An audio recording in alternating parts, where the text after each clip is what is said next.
Kunzite is one of the most beautiful pink gemstones on the market, and yet it's probably the one you know the least about. Here are 5 things you should know about kunzite.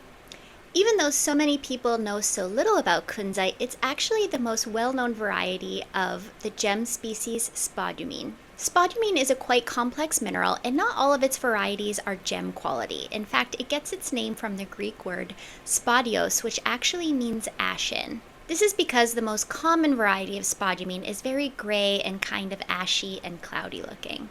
Now, when it comes to gem qualities, there are actually 2 other gem varieties of spodumene other than kunzite that are even more uncommon. The green version of spodumene being hiddenite, and then the yellow variety of spodumene being called triphane. Kunzite is relatively new on the gem market. It was discovered in 1902, and it was actually discovered in the state of California in the United States. And it was found by George Kunz, who I've mentioned before, and he was a very famous gemologist and mineralogist who worked for Tiffany & Company. Of course, with kunzite being named after George Kunz himself, Tiffany still does consider it a very important part of their history. Now, as mentioned, you don't often see kunzite on the market very much, and when you do, you often see it in a light pink color, which is usually what's used in mass market jewelry. However, the most valuable colors of kunzite are actually a very intense pink, a purplish pink, and sometimes even a violetish purple. Arguably, these are very romantic colors of the spectrum, although I do have to note that kunzite likely isn't the most ideal stone for an engagement ring, for example, because it's quite low on the Mohs hardness scale. It's around a 6.5 to 7, so that means you're going to get scratches quite easily, and it also has cleavage in 2 directions. So this means that if it suffered high impact, for example, it is very prone to splitting. One of the most famous traits that kunzite has is that it can fade quite easily in the sunlight, so much so that in the past it's even been called the midnight stone because some collectors will only wear it at night in order to avoid any sort of fading into the gemstone. In fact, jewelers have to be very careful how they even display kunzite because you can't put a beautiful piece in a display case, for example, that's going to be very much exposed to high temperatures and a lot of light because you will get fading in the gemstone and it cannot be repaired. So if you're lucky enough to own a kunzite piece or you're in the market for one, you definitely have to keep in mind that you want to store this very carefully. Definitely be putting it in a jewelry box when you're not wearing it, away from high heat, high light temperature. And of course, you're even going to have to be careful when you wear it. It's definitely not the piece you want to take on your sunny tropical vacation. You can wear it during the day, but of course, just have to be very cognizant of how much exposure the jewelry piece is getting.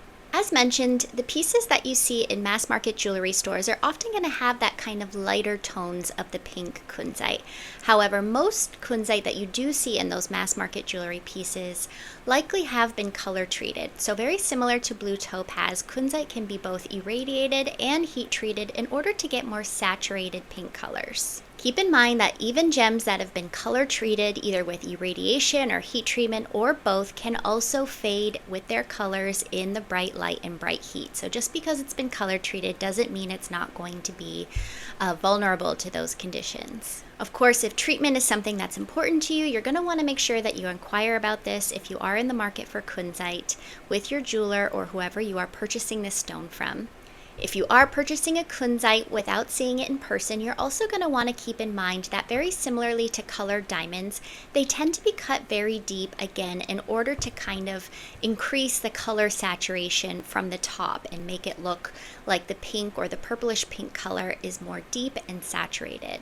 This deep cut makes the stones a lot heavier than they actually look. So again, if for example you're shopping for a 3-carat kunzite, when it arrives, it's probably going to be a lot smaller than you thought because it's carrying all of its weight in the depth of the stone. So of course, I always recommend trying to see the gemstones that you're purchasing in person first because it's just so personal and very specific to seeing how they perform with the light in front of your eyes. However, if this is something that you're doing, definitely check the dimensions of the stones first to make sure that they're still in that size range that you're hoping for. It's just like with many colored gemstones, fine qualities of untreated kunzite are definitely considered collector stones and very much highly sought after. They particularly happen to be very popular in Japan and in the US. They can also still be found in the state of California, and they're also mined in Brazil, Madagascar, and Afghanistan.